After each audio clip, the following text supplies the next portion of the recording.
Hello friends, कैसे हैं आप सब। तो स्वागत है आपका आपके अपने यूट्यूब चैनल टेट एग्जाम्स मंत्रा में। तो फ्रेंड्स, मैं अब उसको आगे आपके मॉडर्न हिस्ट्री पढ़ाने जा रहा हूं, तो मैं उसी के आगे कंटिन्यू करूंगा।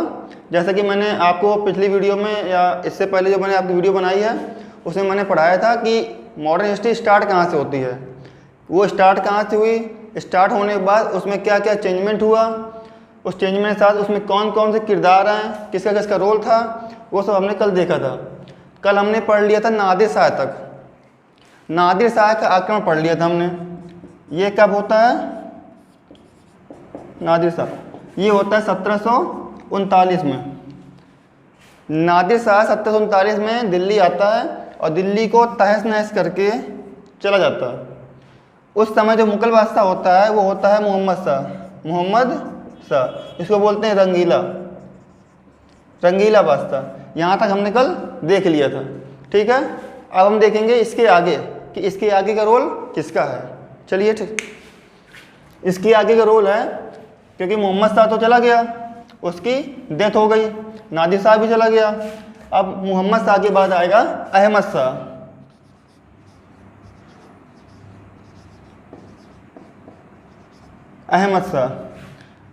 ये अहमद शाह जो है मोहम्मद शाह का उत्तराधिकारी बनता है।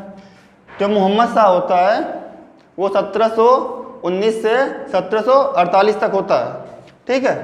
और जो अहमद शाह होता है 1748 देखिए 1748 से 1759, ठीक है। 1748 से 1759, सॉरी 59, उसके बाद आलमगीर आ जाएगा, तो 1754 तक। इसमें क्या होता है, इसमें सिर्फ 2-3 काम हुए हैं। 2-3 काम में से जो इम्पोर्टेंट देखिए, सबसे पहली बात अहमद शाह, वहाँ पे नादिर शाह आया था, नादिर शाह चला गया है मयूर सिंहासन लेकर। मयूर सिंहासन, ये सिंहासन किसका है? शाहजहां का। इसी सिंहासन में लगा हुआ है कोहिनूर हीरा। अब देखिए कोहिनूर जो है भारत से जा चुका है, ठीक है। कहाँ चला गया? ईरान। अब कोहिनूर पहुंच गया ईरान, ठीक है। कोहिनूर की अपनी अलग कहानी है। ये कहाँ से आया, सबसे पहले किसके पास गया, वो मैं कभी बाद में किसी वीडियो में डिस्कस करूँगा। तो इसमें देखिए मयूर सिंहासन चला गया, कोहिनूर हीरा चला गया, और पांडुलिपि चली गई। ये सारी चीज़ें भारत से जा चुकी हैं। कहाँ चली गई? ईरान, ठीक है। कौन ले गया? इसको ले गया था नादिर शाह। अब नादिर शाह को ले गया था, यहाँ मोहम्मद शाह का उत्तराधिकारी बनता है अहमद शाह, और नादिर शाह का जो उत्तराधिकारी बनेगा उसका पुत्र, जिसका नाम होगा अहमद शाह। देखिए यहाँ भी अहमद शाह, यहाँ भी अहमद शाह। यहाँ पर जो अहमद शाह है वो है अहमद शाह अब्दाली। इसका बहुत बड़ा रोल है पानीपत का 3rd युद्ध में, ठीक है। उसको हम आगे देखेंगे कभी। तो अहमद शाह अब्दाली नादिर शाह के बाद अटैक करता है।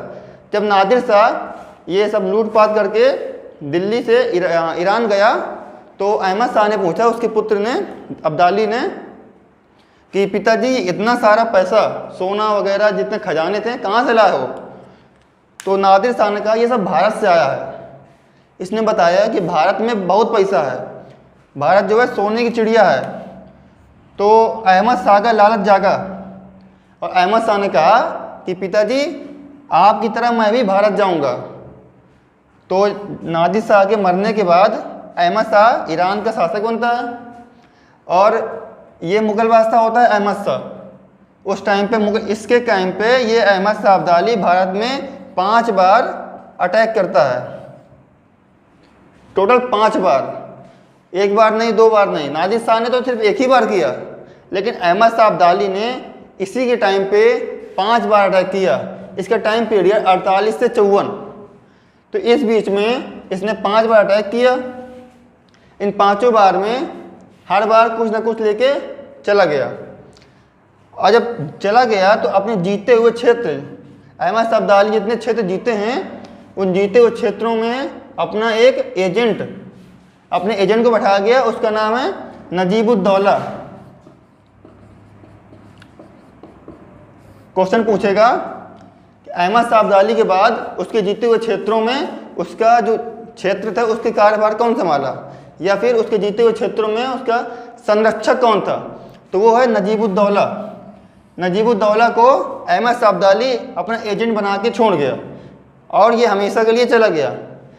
जब ये चला गया तो यही वो नजीबुद्दौला है जिसको मराठा, जो मराठा थे, ये नजीबुद्दौला को खदेड़ देते हैं और फिर ये जाता है अब्दाली के पास और फिर अब्दाली आता है तो पानीपत का 3rd वार होता है, तो वो बाद में देखेंगे। अब यहाँ देखते हैं कि नजीबुद्दौला बैठ गया, अहमद शाह अब्दाली जा चुका, 5 बार अटैक करने के बाद गया, ठीक है, 5 बार अटैक किया।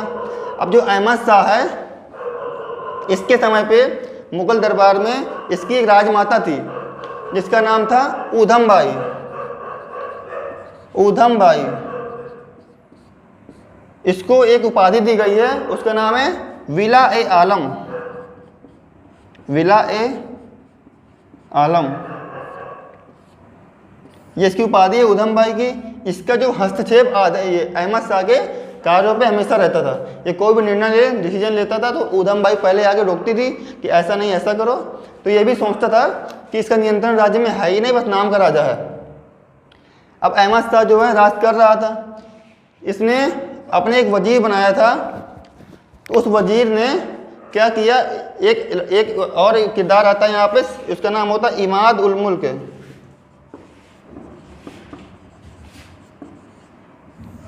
ये इमाद उल मुल्क जो है ये अहमद शाह के वजीर को हटा देता है। इमाद उल मुल्क अहमद शाह के वजीर को हटा देगा। इसका वजीर मान लो ये कोई वजीर है, इसके वजीर को इमाद उल मुल्क हटा देगा। किसकी सहायता से हटाएगा, वो हटाएगा मराठों की सहायता से। मराठों की सहायता से, ये अकेले इसका योग्य नहीं था तो इसने मराठों का सहयोग लिया और मराठों के सहयोग से इमाद उल मुल्क ने वजीर को हटा दिया और इसका खुद वजीर बन गया। अब अहमद शाह का वजीर हो गया इमाद उल मुल्क। अब अहमद शाह इमाद उल मुल्क राज्य कर रहे हैं मुगल बादशाह अहमद शाह। अब कुछ दिनों बाद इमाद उल मुल्क ने अपने बादशाह को हटा दिया। अब ये वजीर बनता है कौन, इमाद उल मुल्क। लेकिन जब इमाद उल मुल्क ने बादशाह को हटा दिया, अब अहमद शाह को हटा के इसने नया बादशाह बनाया जिसका नाम होता है अजीजुद्दीन।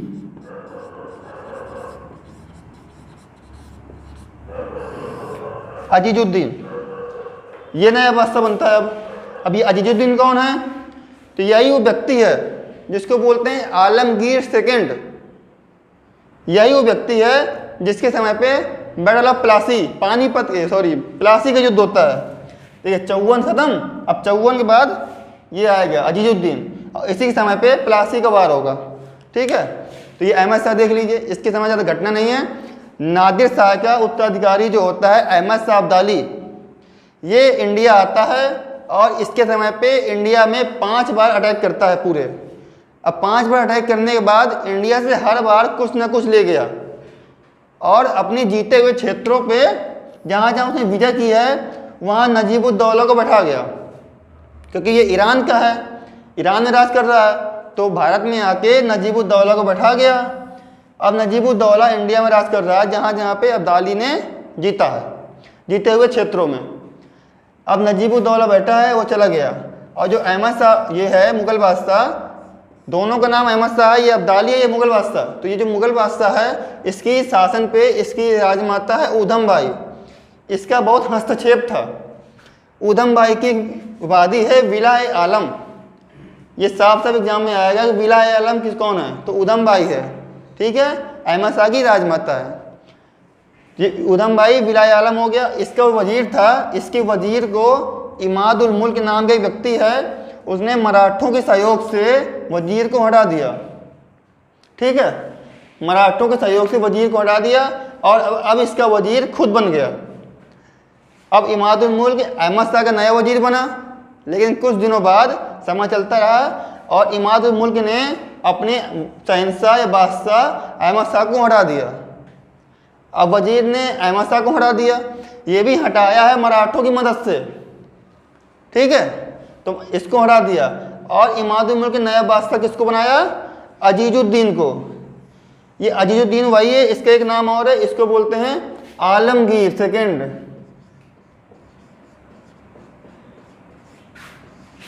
आलमगीर सेकंड। सेकंड क्यों बोलते हैं इसे? क्योंकि एक आलमगीर फर्स्ट भी था, ठीक है। आलमगीर फर्स्ट कौन था? आलमगीर फर्स्ट था औरंगजेब, उसने उपाधि ली थी आलमगीर की, तो वो पहला हो गया, ये आलमगीर दूसरा हो गया।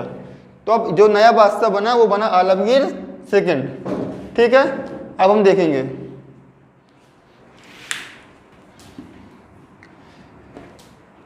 तो अब हम देखेंगे अजीजुद्दीन। तो अजीजुद्दीन कौन था? अब इसके आगे देखते हैं।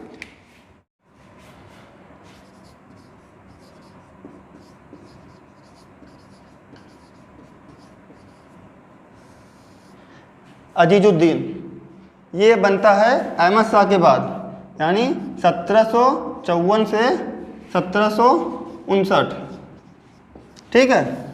मैंने बताया आपको इसके समय ज़्यादा कुछ नहीं हुआ, बस एक घटना हुई है। आप इसका टाइम देखिए 54-59, यानी कहीं ना कहीं बीच में आया होगा 1757, ठीक है। 1757 को क्या हुआ था? प्लासी का युद्ध। किसका? प्लासी का युद्ध। प्लासी का युद्ध इसके समय अजीजुद्दीन के समय हुआ। इसका जो नाम है, ये किस नाम से मुगल बादशाह बना? तो वो बना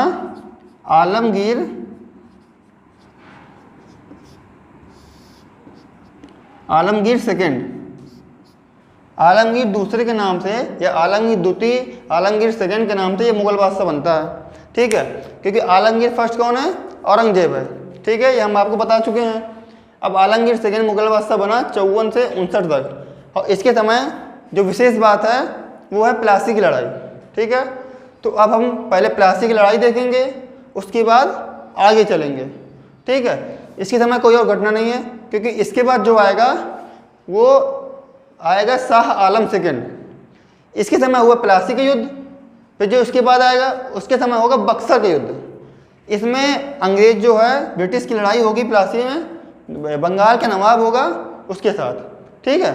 तो पहले हम प्लासी की लड़ाई देख लेते हैं, उसके बाद आगे चलेंगे। प्लासी की लड़ाई में मुगल बादशाह का कोई ज़्यादा रोल नहीं है, कोई रोल नहीं है, उसमें रोल है बंगाल के नवाब का। तो प्लासी देख लिए साथ में।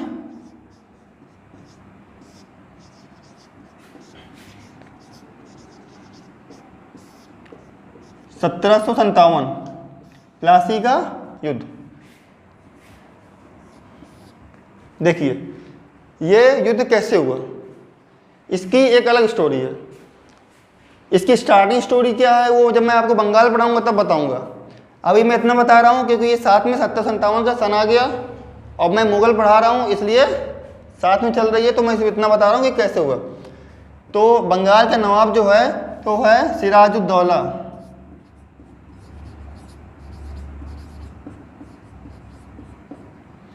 ये बंगाल का नवाब है, ठीक है। सिराजुद्दौला बंगाल का नवाब है, और उस समय जो ब्रिटिश है वहाँ पर है क्लाइव, ठीक है। इसका नाम है रॉबर्ट क्लाइव। रॉबर्ट क्लाइव जो है सिराजुद्दौला से युद्ध लड़ता है प्लासी का, ठीक है। अब कैसे हुआ देखिए, एक दिन क्या हुआ, सिराजुद्दौला जो है अपने बंगाल में घूम रहा था, कोलकाता में घूम रहा बंगाल में। घूमते घूमते वो गया मार्केट में अपने बंगाल में, तो वहाँ देखा कि ब्रिटिश का फोर्ट विलियम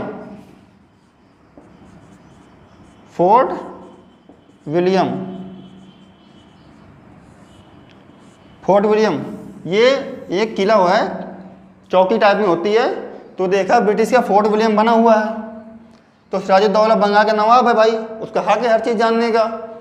तो वो गया फोर्ट विलियम, ये गेट है, गेट के पास गया तो वहाँ पे जो दो गार्ड खड़े थे उसने सिराजुद्दौला को अंदर आने से मना कर दिया। और जब ये अंदर आने से मना कर दिया तो इसका जो है मूड ऑफ हो गया कि मेरे बंगाल में आके मुझे मना कर रहे हैं। तो इसने क्या किया, तुरंत अपने सैनिकों को बुलाया और इस फोर्ट विलियम किले की किलेबंदी तोड़ दी। कह ना कोई किला ना कुछ, अब किलेबंदी तोड़ दी। और किलेबंदी तोड़ने के बाद ऐसा बोला जाता है कि एक कमरा था उस छोटे से कमरे में सिराजुद्दौला ने 446 अंग्रेज़ों को बंद कर दिया रात में। 446 अंग्रेज़ों को छोटे से कमरे में बंद कर दिया। और जब सुबह हुई तो सुबह सिर्फ 21 लोग ही जीवित बचे। 446 में सिर्फ 21 लोग जीवित बचे, 21। तो इन 21 लोगों में से एक मिस्टर हालवेल ये भी था। ये थोड़ा योग्य है, ब्रिटिश है, तो ये भी जीवित बचता है। तो ये क्या करता है, अपनी दुख भरी दास्तां जो है सिराजुद्दौला ने क्या किया, फोर्ट विलियम तोड़वा दिया, इतने लोगों को मार दिया, ये सब कहानी बताने पहुंचता है मद्रास। वहाँ पर कौन बैठा है, रॉबर्ट क्लाइव। अब ये क्लाइव के पास पहुँच गया और इसने अपनी दुख भरी दास्तां बताई और रोने लगा। तो क्लाइव जो है उसी समय निकलता है कहाँ के लिए, बंगाल के लिए निकलता है और बंगाल पहुँचता है। बंगाल पहुँचने के बाद वो देखता है, वो बंगाल आ जाता है कब, फरवरी के मंथ में, फरवरी में, ठीक है, फरवरी में बंगाल आता है। और 9 फरवरी में जब ये देखता है सिराजुद्दौला कि क्लाइव आ गया है, तो ये क्लाइव से संधि कर लेता है। अब वो होता है अलीनगर की संधि। अलीनगर की संधि ये कब होती है, ये होती है 9 फरवरी 1757। 9 फरवरी 1757 संधि होती है अलीनगर की।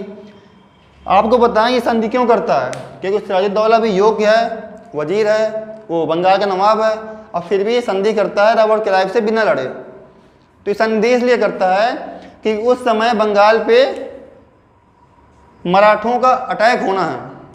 मराठा भी बंगाल पे बार बार आक्रमण कर रहे हैं और इसको डर था कि यहाँ से मराठा आ जाएंगे, यहाँ से रॉबर्ट क्लाइव आ जाएगा तो दोनों को संभाल नहीं पाएगा।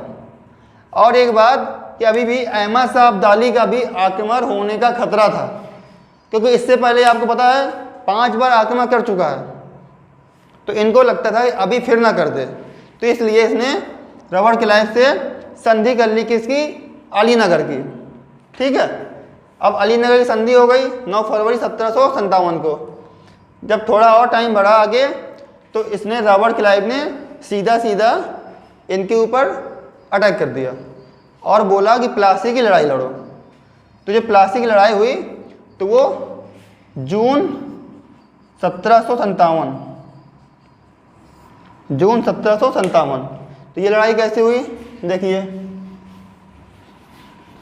एक तरफ रॉबर्ट क्लाइव की सेना, एक तरफ सिराजुद्दौला की सेना।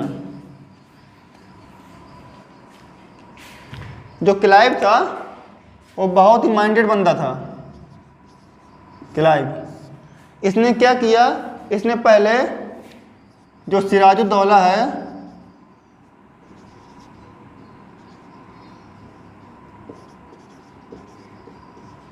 इसका सेनापति मीर जाफर, सिराजुद्दौला का सेनापति मीर जाफर।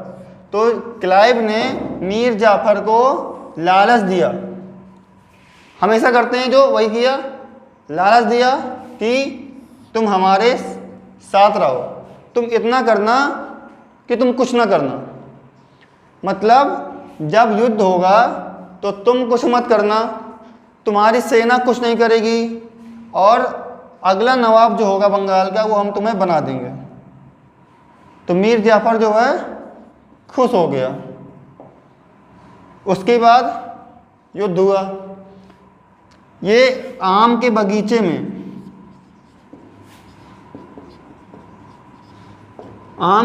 में होता है ये युद्ध। और सिराजुद्दौला की बहुत बड़ी सेना थी और इतनी ज़्यादा सेना थी कि उसने अपने सेना में हाथी, घोड़े और मतलब कहते हैं कि सिराजुद्दौला की सेना के सामने क्लाइव की सेना नाम मात्र की थी। सिराजुद्दौला के जो मंत्री थे उसका नाम है, एक था मीर मदान, एक था मोहनलाल। ये इसके विश्वसनीय थे और योग्य भी थे। तो जब तक ये लोग लड़ रहे थे तब तक क्लाइव को विश्वास हो गया कि क्लाइव की हार निश्चित है, और मीर मदान मोहनलाल ने क्लाइव को पीछे हटने पर मजबूर कर दिया कि ये लोग पीछे हटने पर मजबूर हो गए, और क्लाइव खुद एक आम के पेड़ के नीचे, पेड़ के पीछे छिप गया, इनकी सेना की ताकत देखकर और इनका लड़ने का जोश देख के। फिर अचानक एक गोली लगती है मीर मदान को,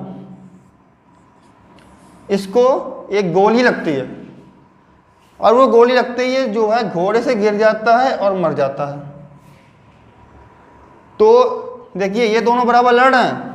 मीर जाफर आराम से खड़ा है, मीर जाफर के अंदर जितनी सेना थी इसके जो कंट्रोल में आती है वो भी आराम से खड़ी है। लड़ कौन रहा है? मीर मदान और मोहनलाल, और वहाँ पे सिराजुद्दौला। तो जैसे मीर मदान को गोली लगी वो मर गया, घोड़े से गिर गया। मतलब सेनापति के गिरने के दृश्य थे। जब सेना ने देखा कि हमारा सेनापति गिर गया तो पूरी सेना जो है विचलित हो गई, सेना विचलित हो गई, और उनको लगा कि गोलियां चल रही हैं, भागो।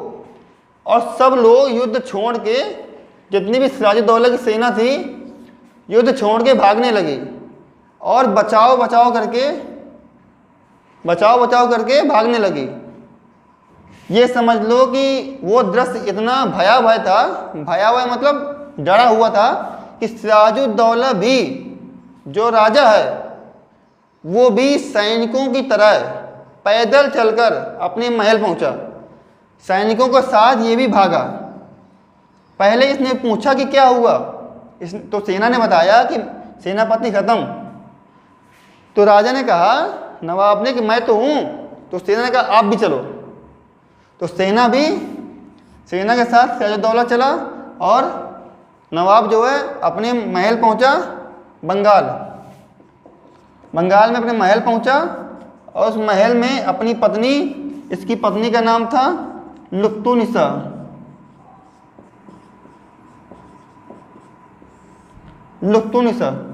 तो महल गया, महल से लुत्तुनिसा को उठाया, अपने साथ उठाया और महल छोड़ दिया और जंगल में चला गया।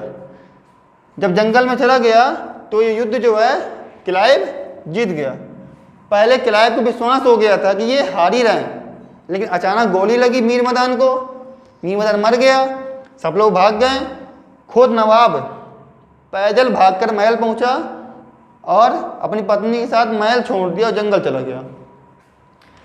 जब ये जंगल चला गया तो अगला नवाब जो बना वो बना मीर जाफर,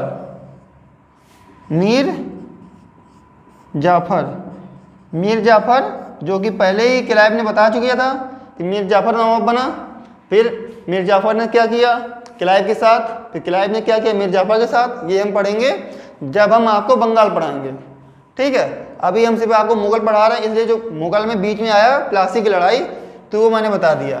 1757 की घटना देखिए, 1757, इसके 101 साल बाद भारत में एक ऐसा विद्रोह होगा, ऐसा रिवॉल्ट होगा कि उससे ब्रिटिश साम्राज्य की नींव हिल जाती है।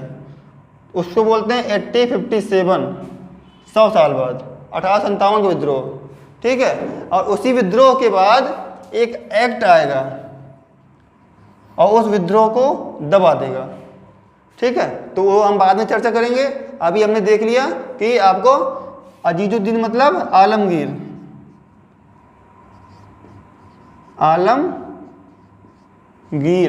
सेकंड, आलमगीर पढ़ा दिया।